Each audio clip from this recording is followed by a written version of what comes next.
everybody, I'm Erin, Rosar, and welcome to WGTV. This week I want to talk to you a little bit about wine bottle shapes.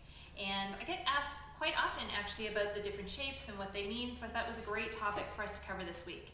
So what I have here are the four basic shapes of wine bottles that you're going to run across most commonly. We have our champagne bottle, okay, which is a little thicker, a little heavier. We have a flute bottle.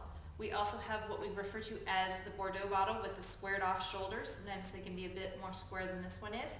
And we have the slope shoulder bottle, which is also referred to as the Burgundian style sometimes. So let me tell you a little bit more about each bottle style and potentially what you might find inside.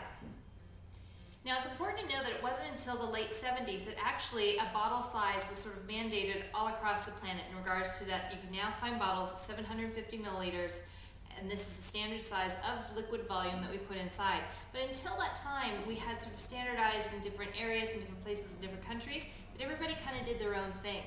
From a historical point of view, we have the Romans to thank for the glass that we put the wine in still today, but also glass blowing sort of took on a life of its own, and it's estimated that an average glass blower with his lung span could sort of blow a bottle of about 700 milliliters. So the shape and size have come through the history to where we are today.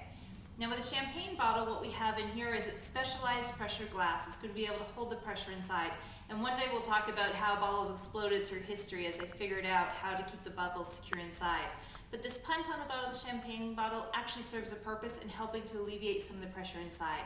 So this one actually does something. The punt on other bottles, when you find them, is just really a more traditional piece. Because in the old days when they would blow the bottles by hand, then they would have a piece of glass at the end that needed to be either shaved off or it was easy to push it inside so the bottle would be stable sitting on the table. Now the flute bottle, what you're usually going to find in bottles like this are aromatic grape varieties, and that refers to in regards to Riesling, Pinot Gris, Gewürztraminer, all these mountain grapes if you will. In some places they're actually mandated by law that the wine needs to go in a bottle shaped like this, but they are traditional. They are fun. They just make sure you watch on your wine rack that they're secure enough in, because sometimes they can slip right through. So I have, I guess, a little helpful hint on that, and that makes sure they're secure on the rack. But you're definitely going to find more white wine styles in here and aromatic grape varieties. Now with our Bordeaux style bottle, these came about because it used to be that wines that needed to be decanted would be in bottle shapes that traditionally had squared off shoulders. And what this did was that as the sediment in the bottle was being separated from the liquid, it would give a natural barrier for the sediment to get caught in. Now today with filtering styles, we have wine styles that still need to be decanted, and we'll definitely cover that in a different episode. But today you'll definitely find some of our bigger grape varieties in regards to Cabernet Sauvignon, Merlot, different grape varieties. Malbec traditionally comes in these as well. Traditionally these were wine styles that might have needed to be decanted, so we still follow through and stay with tradition on those. Now the last bottle style you're going to find is the Burgundian one, and it has our nice sloped shoulders.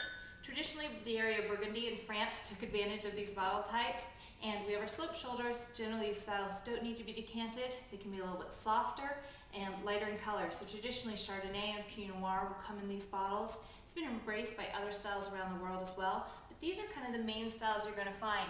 They all fit in normal wine racks, but again, from a storing at home point of view, make sure things are safe and secure. It's important to note on that champagne bottles, when you're storing them at home, you can store these standing up. They don't need to be on their side because the bubbles inside help to create a little humidifier, if you will, and keep that cork moist.